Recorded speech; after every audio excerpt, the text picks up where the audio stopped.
차지도 덥지도 않다는 것이 지금 시대 교회의 모습이고, 그 가장 큰 문제는 어떤 교회도 세상과 하나님 사이에서 중립을 지킬 수 없다는 것입니다. 교회가 복음과 성경을 적극적으로 외치게 되면 세상으로부터 비난을 사게 되어 있습니다. 사회적인 이슈에 치중하면 교회는 비난을 덜 받을 수 있습니다. 그것은 교회 지도자들이 세상 정치에 개입해서 간섭하고, 이런 문제를 떠나서 기본적으로 교회가 존재하는 목적이 무엇이냐 하는 것입니다. 교회는 세상을 개혁하고 세상 정치, 문화, 사회를 더 좋게 만드는, 소위 말해서 시민단체들이 수행하는 일과 비슷한 일을 하는 조직이 아닙니다.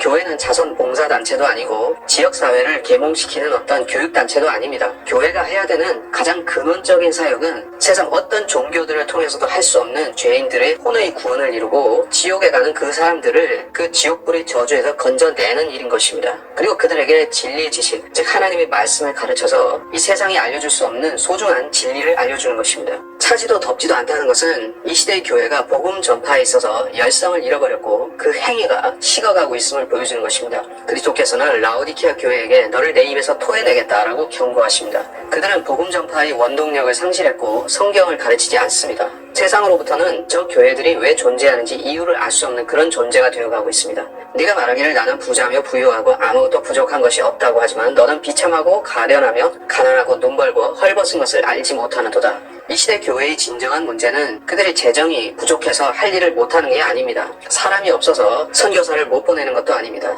이 시대의 가장 큰 교회들의 문제는 그들이 자체적으로 개혁하려고 하지 않고 카리스마적인 영적 지도자들을 불러들여서 그들로 하여금 이 교회를 끌고 가게 하려는 것입니다. 회중의 영향력은 줄어들고 카리스마적 지도자들의 의존도는 비정상적으로 높아지는 것입니다. 그리고 그 조용기 같은 카리스마적 리더들에 의해서 탄생된 대형 교회, 즉 메가처치들은 물질이 쌓이게 된 것입니다. 대형 교회에 물질이 쌓이는 것은 당연한 일입니다. 그래서 이 시대 교회가 부자며 부유하다고 선언할 정도가 되었고 2000년 교회사 기간 동안 바티칸 정도를 제외하고 교회들이 이렇게 부유하게 된 경우는 없었던 것입니다. 그래서 대형 교회를 세우는 풍조가 19세기까지도 없었습니다. 20세기에 자본주의가 폭발적으로 성장하면서 초대형 교회라는 개념이 나타났습니다. 그들은 로마 카톨릭이 과거에 암흑시대에 밟았던 그대로의 전철을 밟게 되었고 이제는 더 이상 교회 본연의 모습이 아닌 기독교 기업의 모습으로 바뀌어지고 있는 것입니다. 물론 교회가 항상 가난해야만 된다는 법은 없고 청빈을 강조한 나머지 목회자나 지역교회들이 항상 궁핍해야 된다는 그런 강박관념을 가질 필요가 없습니다. 교회가 부자가 되는 것은 정상적이지 않지만 너무 가난해서 자생할 수 없게 된다면 그것은 국가에 종속될 우려도 있기 때문에 바람직하지 않다는 것입니다. 어쨌든 부자교회가 특별히 많이 몰려있는 한국이나 미국에 보면 이 나라들이 복음이 많이 전파된 건 사실이지만 모든 사람이 이제 들을 필요가 없는 정도는 아니고 여전히 전해져야 되는 미개척지들이 미국과 한국 내에도 많이 있는 것입니다. 사실 한국이야말로 기독교인들에게서 복음이 너무나 잊혀져 있는 그야말로 이제 기독교계 내의 불모지라고 할 수가 있습니다. 이 나라에 구원받지 못한 교회 신자들이 너무나 많아서 이제는 교회들이 감당을 못할 정도라고 저는 생각을 하고 있습니다. 너는 우리와 연합하라. 우리가 모두 하나의 돈주머니만 두자 할지라도 내 아들아 그들과 함께 다니지 말며 내 발을 삼가 그들의 길에서 멀리하라. 세상의 어떤 억만장자도 자기가 벌어들이는 수입이 충분하다고 생각하는 사람은 없습니다. 부자 교회들도 자기들이 막대한 재산을 소유했다고 해서 현재에 만족할 것 같습니까? 결국에 그 대형 교회들이 가는 길은 뻔합니다. 그들은 종파 통합, 더 나아가서 로마 카톨릭과의 연합과 일치까지 가게 되는 것입니다.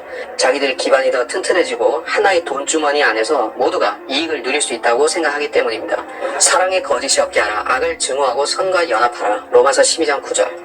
자, 어떤 것도 증오해서는 안 된다. 기독교인들은 모든 것을 사랑할 줄 알아야 된다라고 거짓말을 유포하는 자들이 바로 거짓 복음을 유포하는 자들입니다. 실질적으로 그 자들은 휴머니스트, 즉 인본주의자에 불과한데 그러한 사상을 가진 기독교인들은 작금의 한국에서 벌어지고 있는 위장평화, 거짓평화, 이 사기꾼들이 거짓평화에 대해서도 무조건적인 사랑으로 포용하고 기뻐 환영해야 된다는 그런 식으로 사람들을 속이는 것입니다.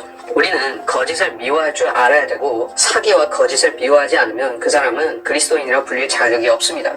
내 백성을 오도하는 선지자들에 관하여 주가 이같이 말하노니 그들은 그들의 이로 깨물면서 평화라고 외치며 자기들의 입에 넣어주지 않는 자에 대해서는 그들이 그를 대적하여 전쟁을 준비하는도다. 평화는 이 시대에 가장 환영받고 널리 수용되는 긍정적인 이슈입니다. 우리는 평화를 이야기하는 대부분의 정치인들과 교회 지도자들이 거짓말쟁이라는 사실을 먼저 알아야 합니다. 교인들을 속여서 가짜 평화로 끌고 가는 목사들도 정치인들만큼이나 달코 다른 거짓말쟁이들이라는 사실입니다. 우리는 그리스도의 재림이 이 시대에 임박했다는 사실을 기억해야 되고 이 점을 놓치고 나태하게 살고 있는 사람들에게 깨우쳐 줘야만 합니다. 그럼에도 불구하고 세상의 거짓 이데올로기, 평화, 자유 같은 말들에 우리 자신을 의탁해서는 안 되는 것입니다. 너는 비참하고 가련하며 가난하고 눈멀고 헐벗은 것을 알지 못하는도다. 인간은 외모를 살피지만 하나님께서는 내면을 들여다보십니다. 본문에서 하나님께서는 라오디케아 시대 교회들이 자랑해온 대단한 교회 건물들, 침례 또는 세례를 받은 교인들의 숫자, 파송한 선교사들의 숫자, 그들의 교단 휘하에 있는 지역 교회들의 숫자들에 감격하시지 않습니다. 하나님께서는 사람을 외모로 보지 않으시기 때문입니다. 우리 중 많은 기독교인들이 내면을 보고 평가할 수 있는 안목이 없는 관계로 하나님께서 가난하다고 평가하시는 그 대형 교회들에 대해서 지나치게 점수를 주지는 않습니까? 이 시대에는 길거리에서 예수 그리스도를 증거하고 또 인터넷에서 복음을 전파하는 소수의 전파자들을 제외하고 대다수의 그리스도인이라는 사람들이 현재가 더할 수 없이 만족스러워서 영적으로 잠자고 있는 것입니다. 또 그 잠자는 자들은 재림이 속히 오지 않았으면 좋겠다는 생각까지도 하는 것입니다. 내가 너에게 권고하노니 내게서 불로 단련된 금을 사서 부유하게 되고 흰옷을 사서 입음으로 너희 벌거벗은 수치를 드러내지 않게 하며 또 안약을 내 눈에 발라 보게 하라. 내가 사랑하는 자마다 책망하고 징계하노니 그러므로 열심을 내고 회개하라. 자, 18절에서 불로 단련된 금 그리고 흰 옷이라는 것은 영적인 자산을 의미하죠. 여러분은 실질적으로 이 금을 어디서 구할 수는 없습니다. 어떤 은행에 가도 이런 금괴를 구할 수는 없는 것입니다. 불로 단련된 금은 하나님의 말씀과 관련이 있고 하나님의 신성 자체와도 관련이 있는데 이것은 그리스도의 심판석에서 주어지는 상에 포함이 됩니다. 우리가 얼마만큼 많은 사람들을 구령하고 진리를 깨우쳐주고 성경을 알려주려고 애썼는지 이런 부분들이 관련이 있는 것입니다. 흰옷을 사서 입으라 하신 것은 여기서 행위가 강조되고 있기 때문에 대환란의 교리와 상관이 있습니다. 즉 여러분이 구원을 받았다면 이 시대에 완전히 벌거벗고 죄인의 상태로 돌아가지 않는 것입니다. 하지만 여기서는 벌거벗지 않기 위해서 흰옷을 사서 입어야만 하는 것이고 그것은 구원의 보장이 없는 환난 성도들을 가리킵니다. 자, 우리의 구원의 보장에 대해서 알 수 있는 구약의 구절을 확인해 보겠습니다. 왕의 딸이 안에서 온갖 영화를 누리나니 그녀의 옷은 금으로 짰도다. 그녀가 수놓은 옷을 입고 왕께로 인도될 것이요 그녀를 따르는 그녀의 동료 처녀들도 왕께로 인도되리니 그들이 기쁨과 즐거움으로 인도되어 왕궁으로 들어가리이다. 시편 45편 13절에서 왕의 딸, 그녀는 신부인 교회인데 금으로 짠 옷을 입고 있습니다. 금으로 짰다는 것은 옷 자체가 금이라는 것입니다. 13절에서 금으로 짠 옷은 속에 기본적으로 받쳐 입는 속옷입니다. 그리고 14절에서 수놓은 옷은 그 금옷 위에 걸치는 의상이라고 보면 됩니다. 따라서 계시록 본문에서 입는 흰 옷은 위에 걸치는 수놓은 옷에 해당하고 금으로 짠 옷은 흰옷 안에 입는 속옷입니다.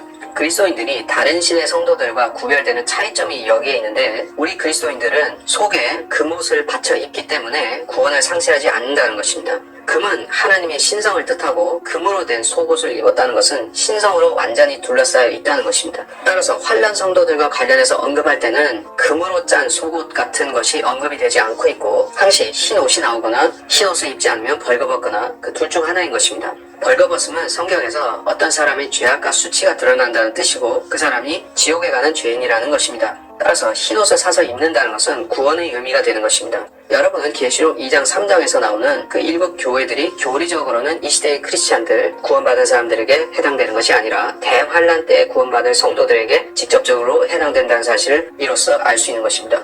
안약을 발라 보게 하라. 그리스도인들은 바리새인들처럼 본다 하지만 보지 못하는 위선자가 되지 않으려면 영적 안목을 지킬 수 있어야만 됩니다. 우리가 지켜야 되는 영적 안목은 성경을 통해서 자신과 이 세상을 투영해 볼 수 있는 그 안목을 가리키는 것입니다. 그것이 흐려지게 되면 영적 맹한이 되어서 자기 중심적인 일들만 하게 되어 있습니다.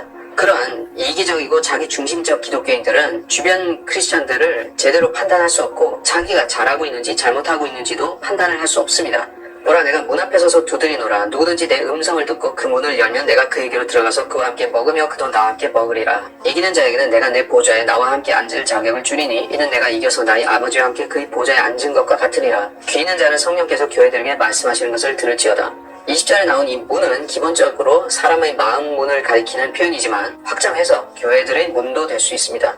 왜냐하면 현재 이 지역 교회들은 엔터테인먼트를 위해서 모이는 장소가 되었기 때문입니다. 즉 거기서 젊은이들이 모여 경배와 찬양을 드리고 레크레이션 같은 즐기는 예배를 드리는 세트장이 되어버린 것이요. 그래서 많은 경우에 교회의 문들이 평일에는 굳게 닫혀져 있습니다. 돈이 많은 교회들 같은 경우에는 진짜로 헌금과 기물을 훔치러 오는 도둑들을 막기 위해서 잠궈 놓는 경우도 있을 것입니다. 자, 그래서 20절에서 주님께서는 각자의 마음 문을 열고 주님께서 들어오시도록 공간을 허용해 달라고 부탁하고 계신 것입니다. 우리 예수 그리스도께서는 어떤 사람에게도 강제적으로 들어가겠다고 말씀하지 않으십니다. 주님께서는 각 사람의 자유의지를 존중하시기 때문에 어떤 사람도 자기 마음이 열리지 않고서는 주님을 허용하지 않는 것입니다. 그래서 구원받은 사람이라 할지라도 주님과의 교제를 원치 않고 자기 중심적으로 행하고자 하면 어쩔 수 없게 되는 것입니다. 이 시대 구원받은 사람들이 해야 될 일은 자기들이 마음으로 예수님을 구주로 믿었다 할지라도 현재 마음을 닫고 자기 의지대로 행동하고 있다면 그것을 회개하고 20절에 말씀한 바와 같이 문을 열어드려서 주님이 들어오셔서 우리 안에서 교제하시고 필요한 일을 행하실 수 있도록 우리가 공간을 열어드려야만 되는 것입니다. 그리고 실질적으로 지역 교회들도 주님을 쫓아내고 그 안에서 자기들끼리 종교 노름을 하고 있다면 그것을 멈추고 주님과 동행하는 진정한 교회의 모습으로 돌아가서 복음을 전하고 자신을 정결히 해서 교회 시대 끝에 있을 배교로부터 자신을 지키며 또 주님이 오시는 것을 기쁜 모습으로 맞이할 수 있도록 준비를 해야 되는 것입니다.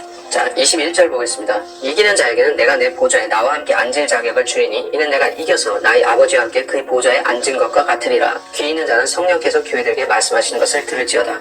이기는 자가 누구인지는 여러 차례 설명을 했었기 때문에 또 반복할 필요는 없을 것입니다. 근데 여기 말씀하는 바와 같이 내 보좌에 나와 함께 앉을 자격을 준다고 했기 때문에 이것은 필연적으로 천연왕국을 가리키는 것입니다. 왜냐하면 주님께서는 이 땅에 오셔서 다윗의 보좌에 앉아 통치하시고 그 보좌에서 통치하시면서 다른 무수한 환란 성도들과 교회 시대의 크리스천들을 통치하게 하시기 때문입니다. 우리가 주님의 통치에 참여하기 위해서는 합당한 자로서 살아야 됩니다. 주님께서는 이 땅에 육신으로 오셔서 33년 반 동안에 하나님의 뜻에 온전히 순응하시고 또 선지자로서 행하셨습니다. 그래서 주님께서는 땅에서 통치하실 모든 자격을 받으셨고 똑같이는 못한다 할지라도 주님의 그 행하심을 본받음으로써 우리도 왕들로서 제사장들로서 통치할 자격을 얻으라고 말씀하는 것입니다. 우리가 주님의 통치하시는 보좌에 동참하는 것은 유명한 목사나 신학자가 되는 것보다도 더 큰 영예요, 영광인 것을 여러분은 아셔야 될 것입니다.